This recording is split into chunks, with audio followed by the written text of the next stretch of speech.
Let me just preface this by saying I am well aware that I have an issue sticking to TBRs and mood reading is my favorite hobby. But today I'm gonna try something new. Next week I am working like crazy. So I don't know what I'm gonna have time to read. And I just thought, you know what, instead of picking like a book myself, I'm gonna let a random number generator do it for me. So when I'm traveling back and forth from work, I've got a book to read. And you know what? Depending on what the book is, maybe we'll go for 2 random reads, but I don't want to be too crazy here, okay? I have 16 fantasy shelves here on this bookcase. I'll just like show you. This is gonna be number 1. So we have 1, 2, 3, 4, and then we're gonna come all the way down here. 5, 6, 7, 8, 9, 10, you get the point, 11, 12, 13, 14, 15, 16. Now, some of these, like this shelf by this is like entirely Stephanie Garber. Like I literally have 17 Stephanie Garber books in here and I've read all of them. So like if I pull shelf number 1, 2, 3, 4, 5, 6, then like I'll have to redraw. And there are at least 2 rows in each shelf. For the sake of pulling books, I'm considering the back row to be row number 1 and the front row to be row number 2. You get the point. Let's crack on. See what I'm going to be reading this coming week. Okay. All right, first number between 1 and 16. Let's generate this. 2. Oh, okay. This is gonna be good because there are a lot of unread books on number 2. Okay, now we're gonna choose between row 1 or row 2. We got 2. That doesn't leave a lot of options. Yeah, we have Finishing the Atlas 6, Babel, Divine Rivals, or The Stolen Heir. God, I hope it's The Stolen Heir or Divine Rivals. Okay, putting this in again, 1 through 4. Let's all pray. I don't want to look. It's 3. Divine Rivals. Okay, I'm happy about this because everyone says that they love this book. I'm feeling brave. Let's go for 2. 1 to 16. Okay, generate. 11. 1, 2, 3, 4, 5, 6, 7, 8, 9, 10, 11. There are a lot of unread books on shelf number 11. Okay, this draw could be really interesting because I've only not read these 2 books in row 2, and one of them is the first one is the sequel. So if I pull row 2, then I have to read that book. All right, 1 or 2, let's generate. 2.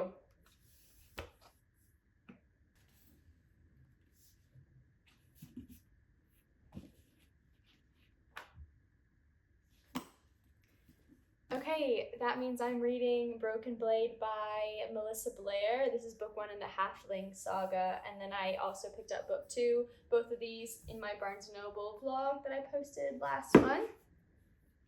This could be good.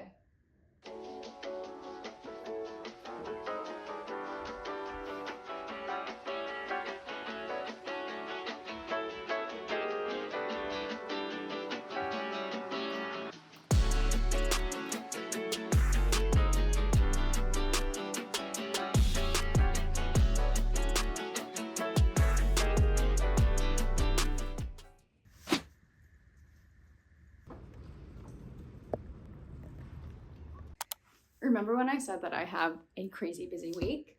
Well, it ended up being so crazy busy that I didn't vlog these books that I chose through this random number generator. But you know what? I did read them and they were the highlight of my week.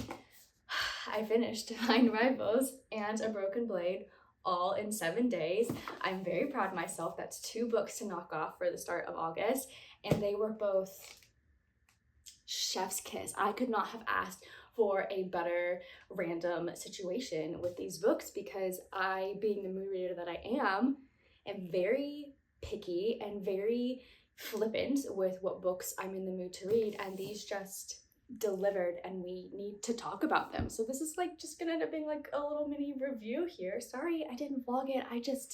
You didn't want to see me this week. I was just reading this very late at night and in the mornings and like when I was commuting to and from work, and just Divine Rivals.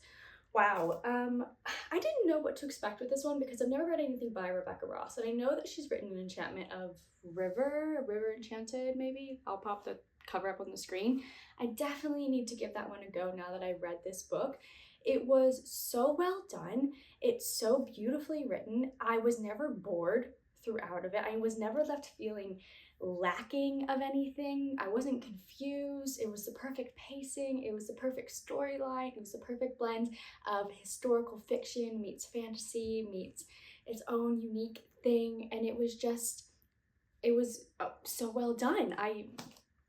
If anything, the thing that is lacking is that I want more of it, and thank God the sequel is coming out this year. I think it's in December, and I absolutely will be picking that up. So we are following Iris and Roman, and they are 18 and 19 in this book, but it was very easy for me to imagine them like mid-20s, and the setting is like picture 1942, okay?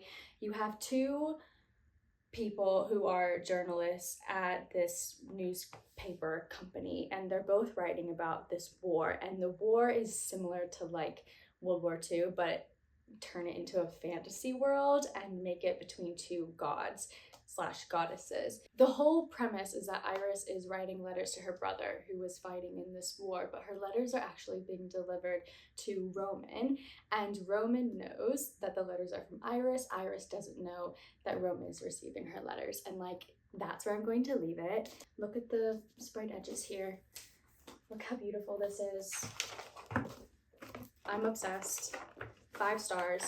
Read this one in 4 days, and then immediately picked up, because I wanted to stay on top of this TBR for the week, I picked up A Broken Blade by Melissa Blair. This is book 1 in the Halfling Saga, and I didn't expect to like this book, to be honest. That sounds really bad, but I almost returned this book to Barnes & Noble when I picked this up back in June. I'll link that video up above. I looked up reviews online when I got home, because this was an impulse purchase, primarily for the cover and the fact that on the back it says Fae and Assassin, and I was like, oh, okay, it's like Throne of Glass, but like make it adult.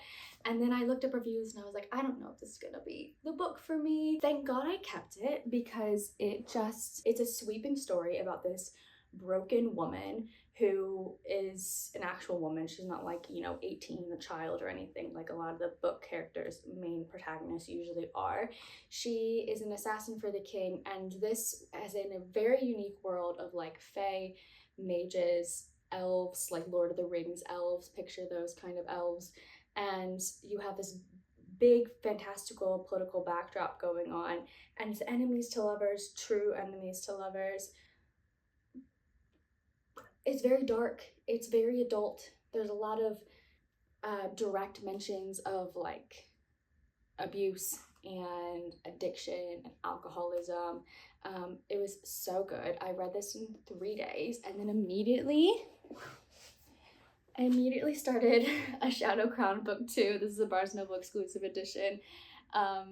Yeah, I think what makes it exclusive is that there's an extra bonus chapter at the end of this, but there was a bonus chapter at the end of this one as well.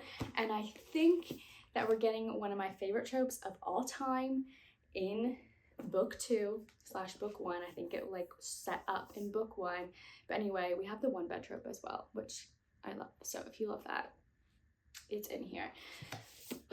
There is a 3rd one coming out. I think she's writing it now.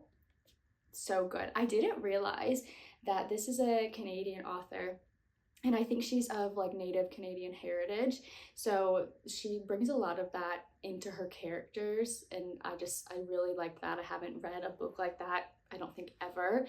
And I didn't know, someone told me on Bookstagram that this book was written anonymously, and everyone on Book Talk was trying to like figure out who had written it, and it turns out to be Melissa Blair. So I think this is her debut book, so that's like amazing that she was able to do that and bring in such a following through anonymously writing her book and like promoting it on Book Talk. Like how epic is that? But anyway, beautiful covers, hands down, 5 stars. So yeah, let's see, I'm on page 7 of book 2, and I'm putting it on pause because I'm reading House of Sky and Breath, which like is a whole thing right now, so you'll see a reading vlog for that coming up. Anyway, that's really all I have to say. I'm sorry I didn't vlog it, but again, you didn't want to see that from me. The book gods, Daddy Wrath, Rhysand, were really in my favor this month and this week, because I couldn't have asked for like better reads in this random number generator, and I'm feeling like a little bit ambitious and might try it again in September. Let me know if you want to see it, and I'll like actually vlog that process. But oh my gosh, go pick these up. Okay, I hope that you're having a very good reading month, a good start to your August. If you haven't read Divine Rivals, hi, here's your sign to do it. And if you want an adult version of Throne of Glass, but like toss in a little mix of Lord of the Rings, here's your baby. I'll see you in another video very soon. Thank you so much for watching. Like and subscribe. And if you made it to the end of the video, why don't we drop a, is there a typewriter emoji? No. Oh, there's like a little like trench coat, right? There's like a little coat, which is very like 1940s. Drop that emoji below if you can find it. And I will see you in another video soon. Bye.